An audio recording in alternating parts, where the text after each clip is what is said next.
And then later on, I'll have a question and answer period. Now, today we're going to talk about vocabulary, specific vocabulary for IELTS speaking, although this will be very useful for, hello, Ramanpreet. This will be very useful for writing as well. So, but what we're going to talk about is topic-wise vocabulary, okay? So, now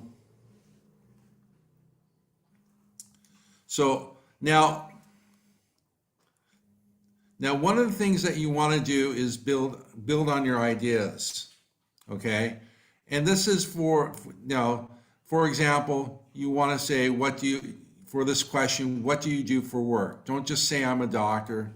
Say something like, I've been practicing medicine as a cardiologist for over 5 years at a major hospital in my city. So we're using vocab, we want to use subject-wise vocabulary in how we respond. So in this case, medicine, cardiologist, major hospital. Those are some examples. Now, the biggest problem with building ideas, and this I really think is the problem here, is you have the idea in your head, it's there in your head of what to say, but you don't have the vocabulary. You lack the vocabulary to truly express yourself. Good evening, Mustatus and Maninder and Kamaldeep and Gautam. Good evening. So looks like one of my students is here. No, I don't think so. Looks like one of my students is here. So anyway, so that I think is one of the number one problem with building on your ideas, building on your details, adding details, is because you lack the words to express it. And so what we're going to do is we're going to talk about some IELTS topics and give you some words to use. And so now, before I begin, I'm going to show you a list of topics that IELTS covers, but it's not a complete list. I encourage all of you to go and research what topics that IELTS talks about. That way you can prepare yourself. And then the vocabulary that I'm presenting to you also is not a complete list either. Again, go and learn this vocabulary. Now, you can find these vocabulary words on the internet easily. All you have to do is search topic or subject-wise vocabulary. And you can even go subject-wise vocabulary for IELTS too. And you'll find a lot of free websites that have this type of vocabulary, that offer these words and such. So, good evening, Gaganpreet. Good evening, Simran. Okay, so now these are some of the common topics for IELTS. So we have work and career, studies, and this is not just studies, but also education as well. Your hometown. And so your hometown could be in the hometown, your hometown could be a big city, so you might want to think about urban vocabulary. You might live in a country village, so you might want to study rural vocabulary as well. And you probably want to study both, because you can be asked questions about both and make comparisons. That would be a common one for a follow-up question. What's the difference between living in the countryside versus living in the city? So understanding some vocabulary for the rural vocabulary, urban vocabulary would be very useful for you answering that question. Again, we have home, houses, and things like that. Art is another common topic that you could be asked for vocabulary. We're talking all aspects of art, and that's also music. So we're talking about painting, sculpture, drawing, things of that nature. Clothing is another one to learn, because we have all different types of clothes, from pants, trousers, shirts, tunics, suits, for instance. Computers is another common topic. So most of you should know a lot of vocabulary about computers, but some may not. Hobbies, there are all kinds of different hobbies, and you could be asked about hobbies. And leisure time too. Music is another one. Dictionaries. And the environment is another common one where you could be asked. And there's a lot of different vocabulary that can be used for vocabulary. Technology, science, pets, animals, transport or transportation, sports. So these are just some of the topics that IELTS, that you could get questions about. Okay, so good evening, Jashan. Good evening, Taman. Okay, so now let's move on. Okay, so family. Okay, so family, one of the things I notice with family is here in India, in say Hindi or Punjabi, it might be in other Indian languages as well, there's a certain term for a particular family member depending on their position in the family, such as your father's oldest brother. So you would call it, I believe the term is chachaji. So, but in this case, in English, we don't have terms like that. It's either in this case, it's either uncle. So this is either for the brother of your father or mother. And we don't say first uncle, we don't say second uncle, older uncle, things like that. We just say uncle. And the same thing goes with aunt, which is the sister of your father or mother. Okay? Hello, Alak. I hope I pronounced that correctly. So then we have grandparents, grandmother, grandfather. Informal words for those who would be grandpa and grandma. So these are the parents of your father and mother. And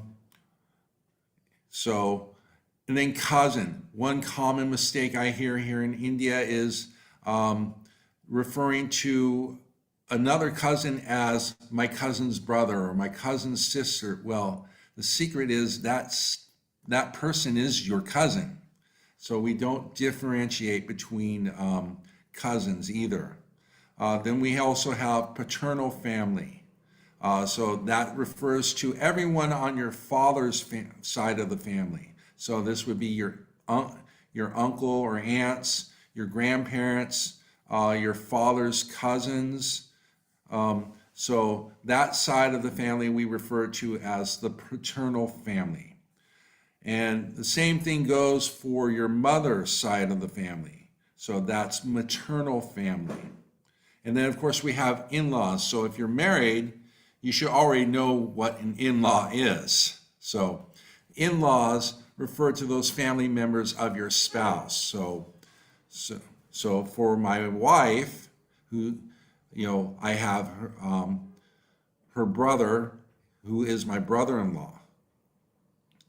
So now modern technology. So I touched on that. So you could get questions on modern technology. And so you could have, these are just some words that you could use depending on the question for modern technology. For instance, advances in technology. That means the development of technology. Obsolete. Obsolete means outdated or no longer relevant. For instance, mobile phones that were used 5 years ago are obsolete. Glued to the screen. I hope all of you are glued to the screen watching this live session.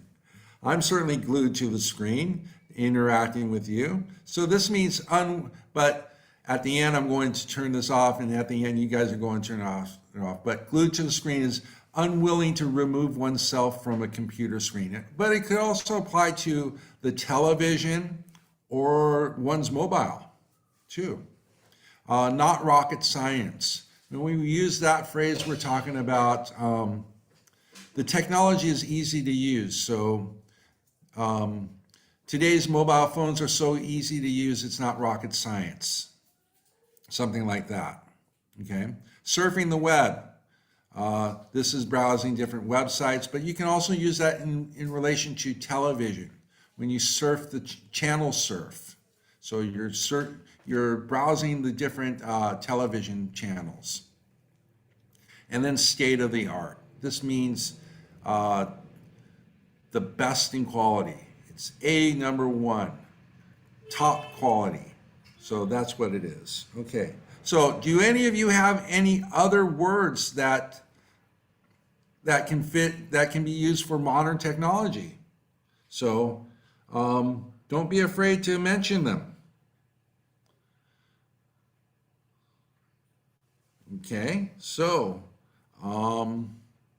let's move on.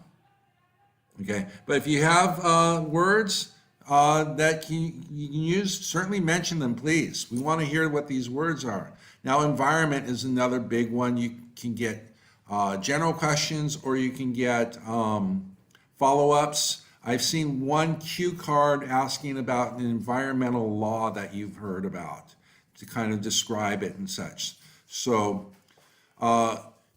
some environment vocabulary would be like eco-conscious. This describes someone who shows concern for the environment. So people who are environmental activists are eco-conscious. Green lifestyle, that's another big one. So that's another big one. So this talks about a lifestyle that attempts to reduce water or power use and waste, as well as toxic substances. So a person living a green lifestyle might rely on solar power mostly.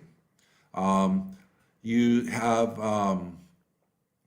a specific type of irrigation system for their plants where they're not going to waste water. And then recycle. So those are examples. And recycle is another good vocabulary word for the environment. Good evening, Simran Sekun. Okay, so sustainable is another good one. This describes something that causes minimal damage to the environment. It can be used in business, but it generally means to describe something that causes minimal damage to the environment, but also that is long lasting. Okay. We also have waterways and water bodies. These refer to generally collectively lakes, rivers, oceans, canals, ponds, for instance. Usually when we use those words, we refer to all the different water bodies in general area. Then we have natural habitat or habitat. This is an area where a plant or animal normally lives. Then collective effort. So this is when a group of people try to do something. So for example, the Kyoto Accords, which occurred in the 1990s to reduce climate change, was an international agreement and a collective effort to reduce CO2 emissions. So I'm sorry, Lakshmi, I don't speak Hindi or Punjabi, so I'm not sure I don't understand. Sukhjinder, netizens, that's a great one for technology. Good one, Sukhjinder. Good job. Okay, now let's move on. Now, working from home. Now, I'm doing that. I am speaking to you from my home. That's and that's where I work. So, welcome to my home. Now, flexibility is one one type of word we can use for working at home. And this refers to the ability to change depending on circumstance. So, in working from home, you have to be flexible because you have different kinds of disturbances. For instance, people coming to your door, ringing the bell and such. So you have to be flexible in that manner. Telecommute. So telecommuting or remote work. So that refers to generally working from home, but it could mean working at another place that's away from the office, but you are linked to the office generally by internet. Hybrid work is another good one. This refers to spending part of your time at home working and part of the time working in the office. Then there's distraction. Okay, so distraction is a good word. It's used in a lot of other contexts as well, but working from home, there are a lot of distractions, as I said, and these are things that take away your attention from your work. So again, it could be the phone ringing, it could be a family member coming and asking you questions and such, or it could be the doorbell ringing, whatever it might be. So home office. Home office is a really good vocabulary term. So this really refers to either a room or a space that's set aside, meaning you have, say, like a corner of a particular room that's set aside for work. So like in my home office is a corner that's set aside in my drawing room, and that's where I generally do my work. And then flex time is another good term that refers to a schedule that's flexible, meaning flexible during the day, during the week. So for instance, my schedule for the day is flexible. So I work a certain number of hours, but I can work it in a certain time frame. So I could work maybe 2 hours, take a long break, and then finish up the rest of my work for the remainder of the time. So flex time is another type of is another good vocabulary term for this. Okay. Now, transportation. We have itinerary. This is a detailed plan or route of your journey. So, for instance, you'll see this mentioned in terms of air travel. So you're maybe taking a flight from New Delhi all the way to Toronto in Canada. So your itinerary might include a stop in London as a layover. So the itinerary will tell you where you begin, where you may stop along the way, and where you'll end up. So that's itinerary. Long haul. Now that flight from Delhi to Toronto is certainly a long haul flight, meaning you're traveling a long distance. Although long haul is generally used for traveling by road, when we drive.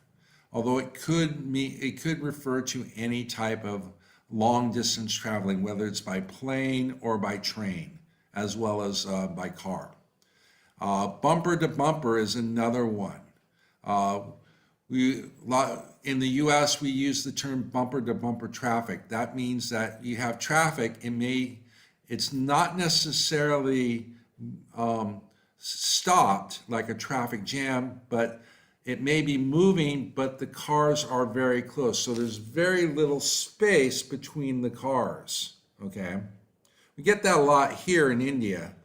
So, but we get, I think, more traffic jams than we do, and that's another one, traffic jam, traffic congestion is for transportation vocabulary. Ferry is another good one. Ferry is basically a boat that transports people or vehicles or both across a body or river, water body. And generally this is a river. And then commutes to travel regularly between school or work and from home. So now the nice thing about working from home is I don't have a commute. So, and then carpool. Carpool is used a lot in the US. It's also used a lot in Canada. And this is where two or more people do a regular journey in a car, usually going to work. You'll have several colleagues who form what's called a carpool, and one person will drive, pick everyone up either at their home or a designated place, and then they'll go to the office and then come back the same way. And they may share responsibility in terms of driving as well. So congested roads, that's a good one. Yes, Sukhjinder. Can anyone else come up with vocabulary for transportation? You guys are smart. Good job. Okay, so let's move on. But if you come up with another word for transportation, do mention it. Or any of the other words that we are topics that we are covering or have already covered. So let's continue. Advertising is another one. So I've seen a lot of questions on advertising. In this one pamphlet, that PDF that I'm using for asking questions, I see questions, especially a set of general questions on advertising. You could be asked on a cue card to describe a let's say humorous advertisement. And you could, for follow-up questions, you could be asked about about advertising, such as what's the purpose of advertising, about the different forms of advertising, and things like that. So that could be, you could have follow-up questions for that. Floodlights, headlights blazing. Oh, that's a good phrase, Sonia. And floodlights, Sonia, are generally those used on buildings and such. If you're referring to cars, we call those high beams. Although cars could also have fog lamps as well. Fog lamps is another thing that cars and trucks could have. But when you have high beams, that's when your headlights are turned on high, and so the lighting's very bright. So headlights blazing is a good one. That's when you have your high beams on. And especially you use that phrase when someone behind you has their headlights on and it's high beams on and shining in your mirror, and it's kind of blinding you.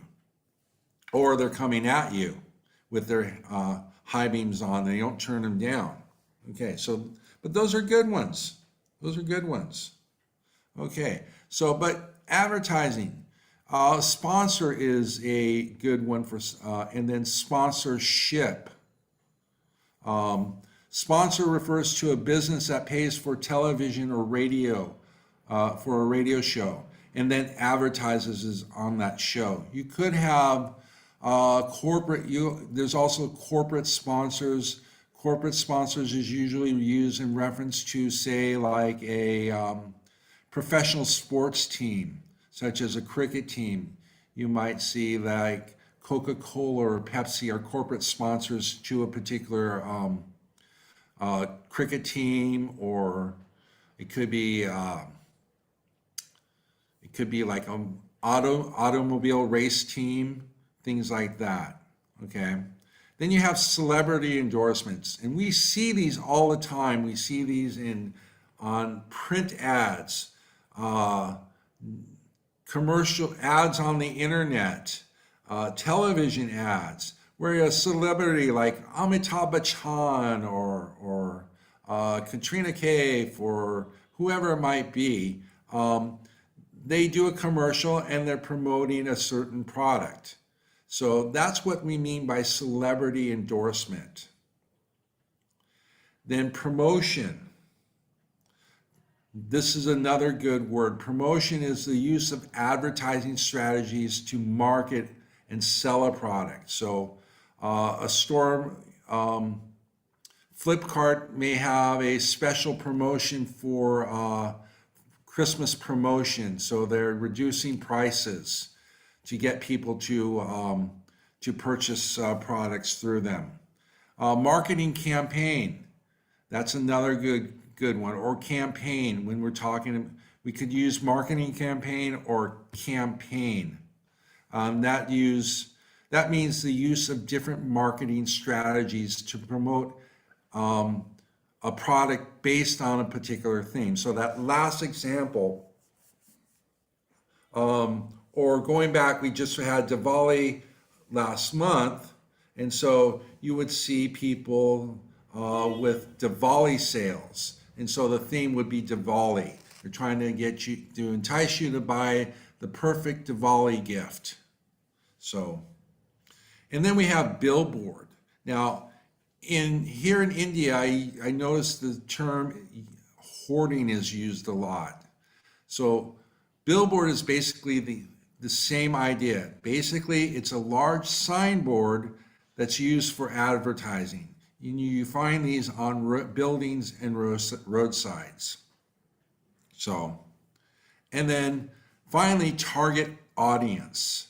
So this is a specific type of consumers who are likely to use a particular product. So for instance, household cleaning supplies are generally targeted towards housewives because those are the people who are likely to buy that product, those type of products. So that's advertising. So that's it for today. I want to thank you for being here. I hope I was able to inspire you to go out and learn more subject-wise vocabulary. I hope that I've been able to educate you on some important words that you can use in your IELTS speaking in terms of subject-wise vocabulary. Now, I'm going to open it up for some questions. So if you have doubts, now's the time to ask. So it's certainly been a pleasure being here. I really enjoy this. I'm here every Wednesday at 5 p.m. Talking about speaking. I'm going to cover different topics. So if you miss out, you can always check back later because these videos are always posted on YouTube afterwards. So they're there for you to view. So we're also on Instagram. Make sure you follow us on Instagram. I do a daily Instagram live interactive session on Instagram for about 5-10 minutes. And I'm usually addressing some type of problem that I notice that my students have. So if you got those questions, now's the time to ask them.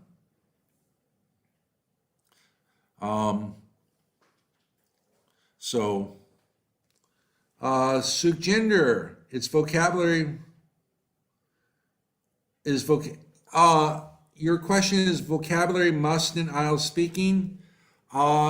Yes, vocabulary is important because it's one of the criteria that's considered for scoring, okay? So vocabulary makes up 25% of your score in speaking, so it is important to increase, improve, and enhance your vocabulary. Subject-wise vocabulary is just part of it, okay? You also want to look into collocations. Collocations are word phrases, or rather, phrases that are built on single words, such as, let's take vocabulary for example. Limited vocabulary, passive vocabulary, active vocabulary. So those are all different collocations on the word vocabulary, and each has a different meaning. Each is used in a different context or situation.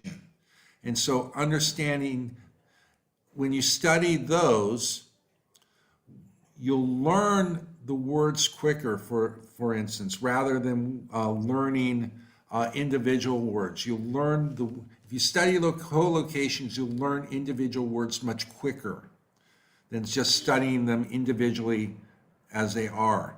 This is because you'll learn the different meanings of the word. You'll learn how they're used, all the different ways that they're used. And another important aspect of learning collocations and using them is that your speech will be much more natural. And that's another thing that these examiners are looking at, is how natural do you sound? Not just in terms of how you speak in terms of pronunciation, intonation, but how you use the words. Are you using the vocabulary in a natural way? Okay. Yes, you can. That's another good one, Sukhjinder. You can use idioms. Idioms are also important, and they are part of natural speech. However,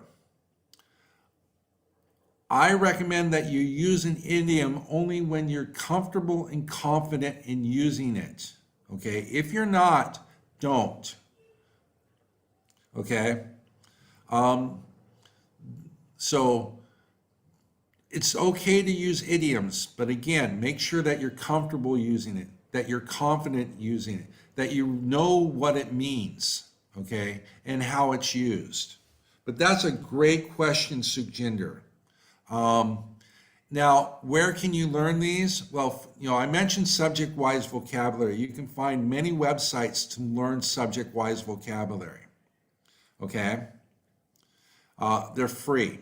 For collocations, you can find collocation dictionaries online, and they're free websites. I have heard, but I have not checked, that there are mobile apps, collocation dictionary mobile apps, that are also free. So go check those out.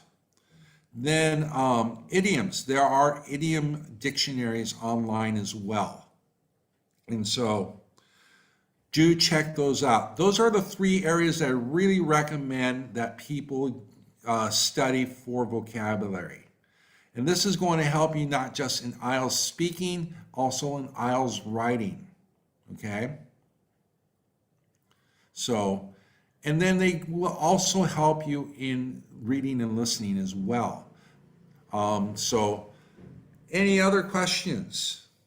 Any more doubts? So yes, you can use subject-wise vocabulary is good to study, collocations, idioms as well. All right, so now, it doesn't seem like we have any more questions, but these were good questions. Some of you came up with really good words. I'm really happy with you, really pleased. And so now, Sukhjinder, what about connectors? Oh, yes, connectors. Connectors are also known as signal words and phrases. That's a very good one. Thank you for reminding me, Sukhjinder. I would give you a high five for that. Okay, so the connectors, these are also known as signal words and phrases. These connect your ideas. Those are very important as well. You need to study those. These are words and phrases such as, for example, for instance, this is important. In comparison, first, next, last, because, this is due to, okay? Those are important words and phrases, and they have different purposes, such as signaling important information, or to give an example, or making a comparison, showing a sequence, and showing cause and effect or relationship. And so those are good ones to study. Again, you can find websites devoted to signal words and phrases online, and you should be, and those are other important vocabulary words that you should focus on in your studies as well. Okay, so let's move on.